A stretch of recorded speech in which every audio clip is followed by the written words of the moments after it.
Welcome everyone to the North Texas Church of Freethought. It's February 14th. It's Valentine's Day.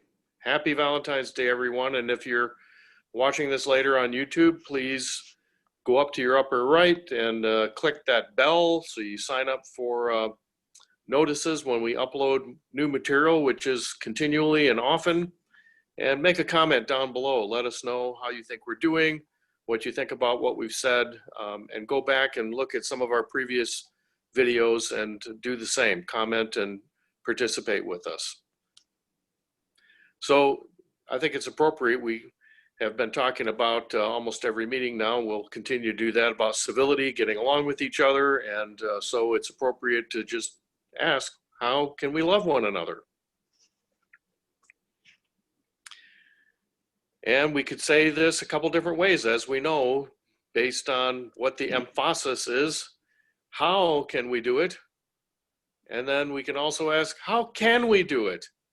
The latter kind of implying that it's a pretty difficult job. And I think also it's not clear what it really means to love other people and whether we really should love other people. Love involves a lot of things.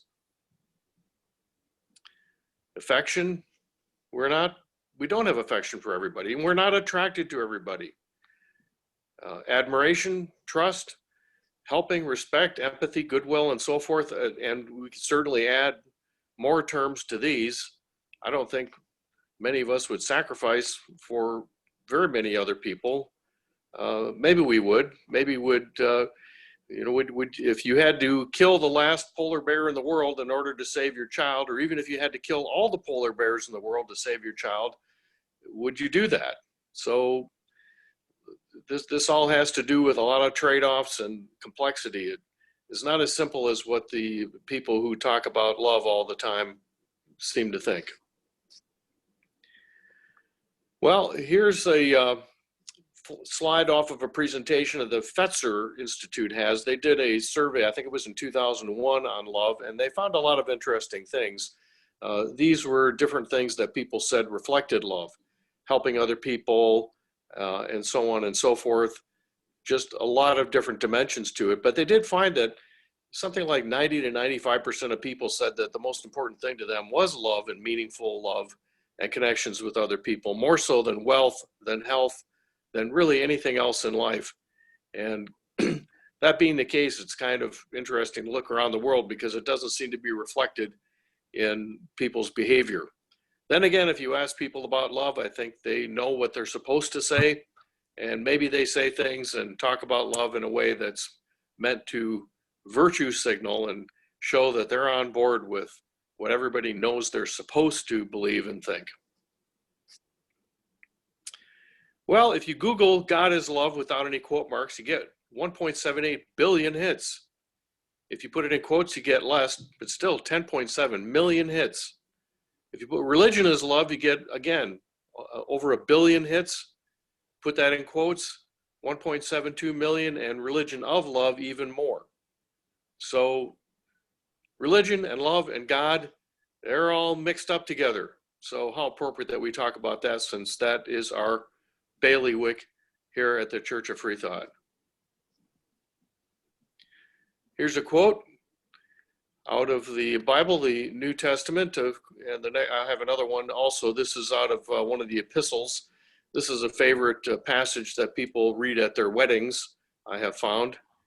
I've also always wondered when I've officiated at atheist weddings whether people insert this just to mollify their fundamentalist Christian relatives, or whether they really have read it and think that it makes a lot of sense. If you read it closely, I'm not sure that it really does make a lot of sense. I think you could probably deconstruct this. For one thing, I love my kids, but they make me very proud of them, and I suppose I do boast of them, and I don't think that's a violation of my love for them or anything or anybody else. So here's another quote out of the Gospel of John. You might not have realized it, but it actually is in the Bible. The words, "God is love." Now, there are, of course, different Bible translations. So this way of putting it, this is not the King James Version, which is a little bit different. But I think we could probably critique this claim that God is love. For one thing, I think it's a little difficult to reconcile it with throwing your children out because they wanted to have knowledge. They just wanted to know what this good and evil stuff is about. So because they went and sought that knowledge, you got to throw them out of paradise. And then later you say, kill your kid for me, just to see if they love you enough to kill their kid. Oh my gosh, pitting one love against another. How cruel is that? Not to mention that before that, you drown everybody in the world because they were doing bad, as if they're doing much better now. And as we know, the Israelites came into the land of Canaan and were told and happily followed the instruction to kill all those people that were there, all the Canaanites.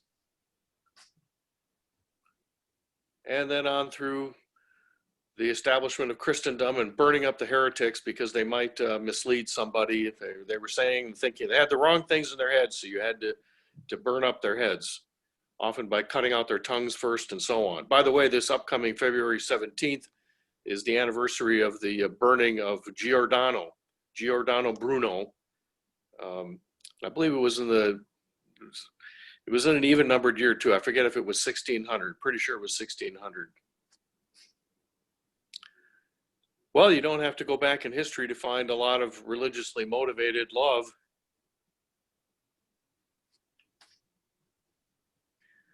Lots of people who have strange ways of expressing their love, even though God is love, and they'll tell you that all the time. It's interesting how they'll tell you God loves you, but rarely do they tell you that they love you, because they usually don't, I find, especially if you're an atheist.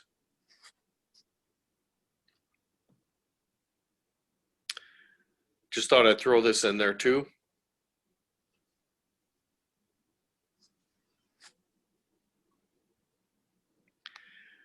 So I guess the real question is, what does it mean to you to love others? And what does it mean to love yourself? Because as we've discussed before, you really need to love yourself before you can love others.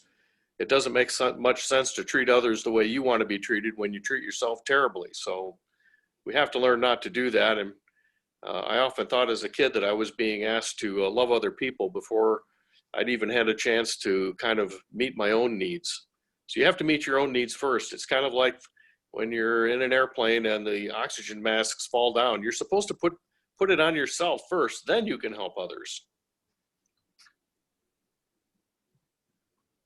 Well, we all know the golden rule. We should behave towards others the way that we expect they should behave towards us.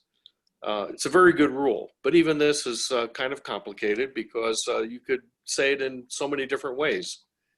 I think Immanuel Kant, and that's a German philosopher that everybody should know about. They should at least know the name, Immanuel Kant, and he expressed it in this way of the categorical imperative. I don't think that I had those two slides out of order, but he expressed the categorical imperative. Act only according to that maxim or that principle that you can at the same time will that it should become universal law. In other words, don't do anything that you don't want everybody else doing as well. And we could just back up to that slide that I had out of order. I think we could be very specific. Would we be okay with other people not helping us when we need the help? I mean, think of all the people that we don't help. Think of all the people that are starving right now and that would not be starving perhaps if we took action to help them. Does that make us bad that we're not helping them? Should we, how about paying protection money? Would you be okay with being asked to pay protection money? How about if you see an old lady on the street and she gets mugged and the bad guy's running away with their purse, so you run the guy down, catch him, and you bring the purse back to the lady and you say, well, I'm gonna take out $10 for my trouble.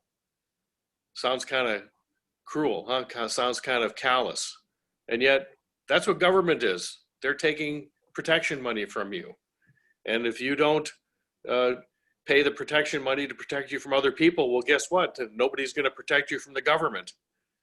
So these are thorny questions. How about Uh, would you be okay with other people preventing you from buying or selling certain items at certain prices? Well, what do you think minimum wage and minimum markup laws are all about? So you see, it gets messy real fast. And if we could jump over the next slide and continue.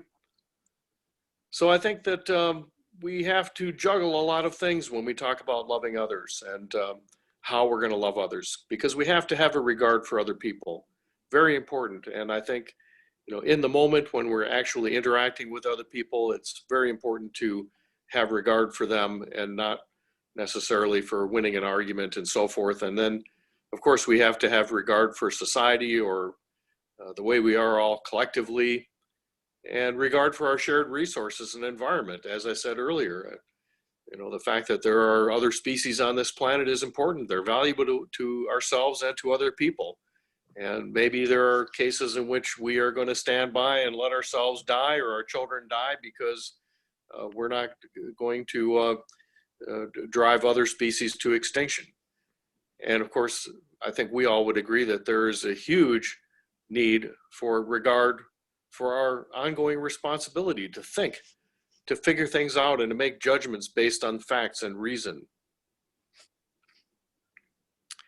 This is a quote from Peter Singer, the notorious philosopher guy that got in trouble for being a little bit too strong in terms of expressing his opinions on animal rights. But he points out human beings are social animals. A lot of people have pointed that out, but he points out, in addition, we were social before we were human. In other words, we evolved from non-human ancestors that were social animals just like ourselves.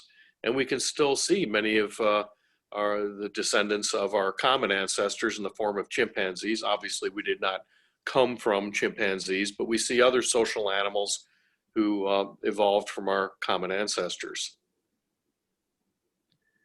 I think Jean-Paul Sartre also made a related comment. Hell is other people. Now, how does that square with our being social animals? Oh boy, we could really go on about that. I think the important thing, though, is that we know why we are social animals. But you see, when it comes to talking about God as love, it doesn't make any sense at all for eternally self-existing, omniscient being, someone that's perfect, that lacks for nothing, the only one of its kind. There's no point or purpose for that being to be social, to love, or even to have a capacity for love. So as usual, this God is love stuff, God is just of no help at all in trying to make sense of this puzzle, this conundrum of love. Love is a far bigger conundrum than God, and all these people that think it's so important to not disavow the non-existence of God should pay attention to more important things like our regard for each other.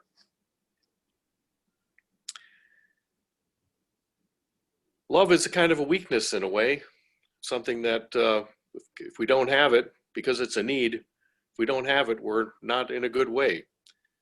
We know from animal studies of other social animals and really natural experiments, as it were, with people, that if human infants do not get love, they don't grow up right. They're messed up for life, permanently. But it also feels as if love is our strength. And that's how it feels, doesn't it? To need love, and then when you get love, you feel like you're on top of the world, depending on, again, the sort of love with all those different aspects and dimensions to it. So really, it falls to us to make sense of love. I'm not going to do it for you. You have to do it for yourself. And remember, there's no one else who can do it. We have to do it. You have to do it. And so that's why we say our Church of Freethought is a vehicle for discovering and exploring everything that we can perceive, and especially the qualia of our lives. What love and these other things feel like to us. Our church is a challenge to reimagine religion, to make of it something better, something creative and innovative, not something all stale and stultified and something that cannot be questioned or changed. We have to have a kind of religion that serves human happiness and human purposes, including all those that we haven't even thought of yet. So February 14th, some important things having to do with today's date. If you look there, the first and the third, both Oregon and Arizona became states on this day in history. Arizona in 1912 was the last of the 48 contiguous lower 48 states. We know we have Alaska and Hawaii out there too, and soon we'll have some other states, I suppose. Also very interesting, in 1876, Alexander Graham Bell and Elisha Gray both submitted patent applications for the telephone. Now you might be asking, well, who the heck was Elisha Gray? Well, that was one of Alexander Graham Bell's competitor, his main competitor. And there's quite a lot of interesting history and things connected with this. There's a dispute actually as to whether or not maybe Alexander Graham Bell stole some of his ideas from Elisha Gray, who was another person, of course, who was trying to experiment to create something like a telephone. If you're interested, I invite you to look into all the ins and outs because it's a fascinating story. But I think given the bulk of the evidence, just quick cut to the chase, as it were, Alexander Graham Bell probably does definitely deserve the credit, despite all the controversial claims. In 1961, we had a new element, element 103, lawrencium, that was synthesized. Of course, this is one of these very heavy elements that falls apart just about as soon as you make it. They're still working on making new elements, and they're looking for what they call the island of stability, or an area when they get up to a certain atomic weight that the atoms are going to last longer, and that way you can figure out more things about them and learn more about this stuff called matter. Very important day because in 1989, Ayatollah Khomeini issued his fatwa against Salman Rushdie. Salman Rushdie famously wrote the Satanic Verses, which took some things out of the Quran that are embarrassing to Muslims, and some Ayatollah and the other Muslims didn't like that much. Also in 1948, you know, Penn and Teller, well, it's Teller's birthday. Did you know the guy is 73 years old? Penn is only 65. Of course, he has a different birthday. But gosh, seems like those guys just go on, and it's so nice to have them with us, but kind of scary to think about them getting old too. And then I have a couple more things. Here we have a picture. It looks like a big kind of a staticky screen, but if you look, there's a kind of a stripe there. It's a little sunlight reflection, and in the middle of that little stripe, there's a pale blue dot. That's a picture of Earth from Voyager 1 in 1990. At that point, Voyager 1 was a long, long ways away from Earth.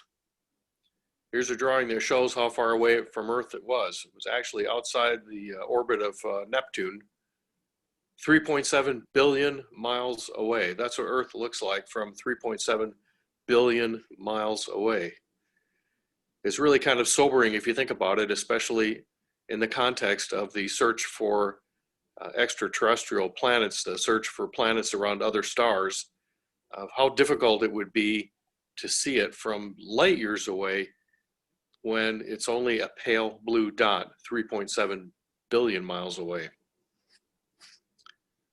And in 2000, this was the date that the near-Earth asteroid reconnaissance, or rendezvous rather, near-Earth asteroid rendezvous spacecraft Shoemaker enters orbit around the asteroid 433 Eros. And you'll see that's actually an animation there, and it shows the kind of the purple one is the satellite, the spacecraft going around and chasing. First, it comes to another asteroid called Matilda, and then it finally catches up to the asteroid Eros. And actually, the spacecraft managed to land on Eros, and we gathered a lot of information about that. Frank Borman said exploration is really the essence of the human spirit. And that's not true only of space travel, of travel into the deep sea, of research into all the different things we're interested in, but also the inner journey of our own, as I said earlier, our qualia. We need to explore that aspect of ourselves, that part of the human condition. The traditional religions have discouraged it and ruined it, and we have to take that back from them. And that's the mission of the Church of Freethought. Here are our principles, the closest thing we have to a creed. Oh gosh, isn't that interesting? It spells real. Reason, enjoyment, and appreciation, and of course, love. So I suppose we should just adopt February 14th, all these people for saying for 2,000 years that God is love, and yet Valentine's Day remains a minor holiday. Maybe we should just say, okay, you guys didn't want it, it's ours. It is ours in a way that does not belong to the traditional religions. A reminder as we move on to some discussion to not let politics destroy civility. I think all of us can repeat things that we see in the news. Personally, I subscribe to a couple different e-newsletters from both right-wing and left-wing organizations. It's quite interesting to consider from an anthropological point of view when you see how they spin things different ways. I think that those people who are objecting to the lack of civility in politics many times are part of the problem. Always talking about fighting for what you want when it comes to political decision making in government.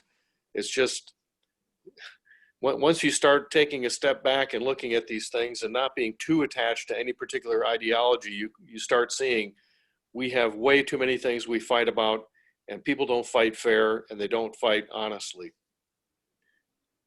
There are principles of civility. I put this up last time. Don said he liked it, and I thought I'd just put it up again to draw our attention. Pay attention, that's number one, to all these different ideas, these different things you need that constitute civility. To really listen to people and to speak kindly, choose your words, not in an inflammatory way, the way these politicians do in order to increase their fundraising. Do like the believers do of the Bible. Assume the best of people. Assume that they're not trying to be mean to everybody and get everything they can for themselves, that they're not greedy and hateful and mean-spirited and all that sort of thing. They're not trying to control your life. They're not trying to use climate change as an excuse to institute totalitarianism and so on. Whatever, all of these charges you hear, people need to back off of that sort of thing. We should always back up there. We should apologize when we need to, and yet still assert our own opinions. And I think sometimes it's best to just say, I don't agree, and let the other person say, well, why don't you agree? If they're really interested. Many times people are not interested in whether you agree or disagree. Too many people are only interested in getting you to agree with them. Accept and give praise, take responsibility. You can read the rest of those things there. But most of all, being considerate of others. That's a tough thing because, of course, hell is other people. And remember what Epictetus said. When we discuss things with other people, what do we want to do? Are we trying to force our views on them, or are we trying to learn something? Are we trying to better ourselves? But you can't learn something new when you think you already know it. Think of how wise that is and how it was said long before the New Testament was ever written. Or think about Abraham Lincoln saying, I destroy my enemies when I make them my friends. But you can't not make your enemies your friends if you don't first think about the possibility that they could be your friends. There's an interesting YouTube about a person of African ancestry becoming friends with a KKK leader. I don't have the link, but if you could probably easily search it up. But that had to start with the guy just, as I was saying earlier, listening, paying attention, and considering the possibility that maybe that person is not a horrible person. A reminder, and I probably should have spent a lot more time on this, I always say that Freethought is not free. Please visit our website. Our church does depend on your support. Several of you have gone to our website or have our PayPal link and have contributed, and I appreciate that very much. I hesitate as to whether or not to say this person or that person did, because it would imply, well, this or that other person did not, but you can let me have your opinion about that during discussion, I suppose. But it's important to let us do on your behalf, doing together what none of us can do on our own. And after all, you don't want to be darned to heck. So if you don't want to be darned to heck, and that is very important, not to be darned to heck, do contribute. You contribute most just by showing up and participating, but we do also need your financial support. Help us promote your values. Do you care about your values? Are they really your values? In that case, demonstrate your commitment by being the future that you wish to see. If that's really true, if you really care, then don't just talk the talk, as they say. So with that, we'll move on to question and answer discussion. And again, I'll invite our YouTube viewers to engage with us on Facebook, here on YouTube, where this is going to be posted. And of course, you can participate with us by emailing us, and we have a forum on our website. Look around our website. There's a ton of stuff there also. And thanks again once again for everyone for participating and coming today.